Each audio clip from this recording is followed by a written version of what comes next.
My pregnancy journey so far. Hello guys, for today nag-uol ko sa akong tiil kay nang hupong padong lagi ko panganak kasi ngon aning ni dako manggod ko. Then ako ang kamot sa ng hupong. Then kani, so meaning to say more exercise, walking, then maligo og dagat og sayo matakadlawon para ma-exercise og sige lakaw kay nang hupong ako tayo kamot. For real ako ng baby. Laban lang ta ni guys. Kapag sinipag medyas.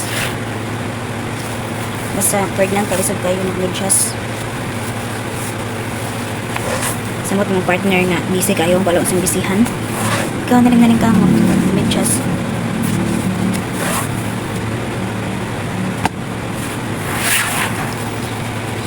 Dito ka tarang og yoko-yoko. Saon ko na magbuko. Ouch! Ah. Laban. For safe. Di lalim ang mag-pregnant but panganak na makita nimo ang baby mo. Blessing. Then deserve sa nimo.